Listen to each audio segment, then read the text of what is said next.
ಕೆಲವೊಂದು ಜೀವಿಗಳು ತಮ್ಮ ಪೋಷಣೆಯನ್ನು ಪಡೆದುಕೊಳ್ಳೋದಕ್ಕೋಸ್ಕರ ಇತರ ಜೀವಿಗಳ ಮೇಲೆ ಅವಲಂಬನೆಯಾಗಿರ್ತವೆ. ಬೇರೆ ಜೀವಿಗಳನ್ನು ಕೊಲ್ಲದೆಯೇ ತಮ್ಮ ಆಹಾರ ಅಥವಾ ಪೋಷಣೆಯನ್ನು ಪಡೆದುಕೊಳ್ತವೆ. ಇಂಥವುಗಳನ್ನು ನಾವು ಪರಾವಲಂಬಿ ಜೀವಿಗಳು ಅಂತ ಕರಿತೀವಿ.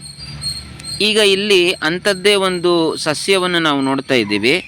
ಈ ಹಳದಿ ಬಣ್ಣದ ಸಸ್ಯವು ಪರಾವಲಂಬಿ ಜೀವಿಯಾಗಿದೆ. ಇದಕ್ಕೆ ತನ್ನದೇ ಆದಂಥ ಎಲೆಗಳಿಲ್ಲ. ಬೇರೆ ಒಂದು ಸಸ್ಯಗಳಲ್ಲಿ ನಾವು ನೋಡುವಂತೆ ಕಾಂಡ ಅಥವಾ ಬೇರೆ ಭಾಗಗಳಿಲ್ಲ. ಇದು ತನ್ನ ಆಹಾರವನ್ನು ದ್ಯುತಿ ಸಂಶ್ಲೇಷಣೆಯಿಂದ ತಯಾರಿಸಲು ಸಾಧ್ಯವಿಲ್ಲ. ಇದು ಸಂಪೂರ್ಣವಾಗಿ ಬೇರೆ ಸಸ್ಯದ ಮೇಲೆ ಅವಲಂಬಿತವಾಗಿದೆ ತನ್ನ ಆಹಾರವನ್ನು ಪಡೆಯುವುದಕ್ಕೋಸ್ಕರ. ಇದು ಪರಾವಲಂಬ ಜೀವಿಗೆ ಉದಾಹರಣೆ. ಇದರ ಹೆಸರು ಅಮರಬಳ್ಳಿ, ಇಂಗ್ಲೀಷ್ನಲ್ಲಿ ಕಸ್ಕ್ಯುಟಾ ಎಂದು ಕರೆಯುತ್ತಾರೆ. ಇಲ್ಲಿ ನೋಡಿ, ಇದು ಕೂಡ ಒಂದು ಪರಾವಲಂಬಿ ಸಸ್ಯವಾಗಿದೆ.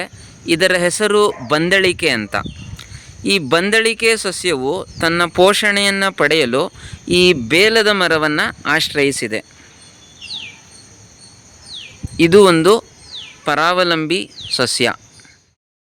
ನಮ್ಮ ಸುತ್ತಮುತ್ತಲಿನ ಪರಿಸರದಲ್ಲಿ ಇಂತಹ ಅನೇಕ ಪರಾವಲಂಬಿ ಜೀವಿಗಳನ್ನು ನಾವು ನೋಡಬಹುದು.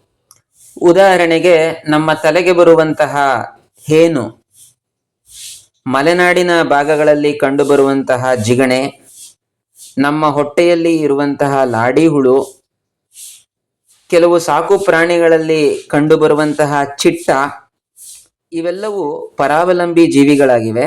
ಇವು ಬೇರೆ ಜೀವಿಗಳನ್ನು ಆಶ್ರಯಿಸಿ ಅವುಗಳನ್ನು ಕೊಲ್ಲದೆಯೇ ತಮ್ಮ ಪೋಷಣೆಯನ್ನು ಪಡೆದುಕೊಳ್ಳುತ್ತಿವೆ.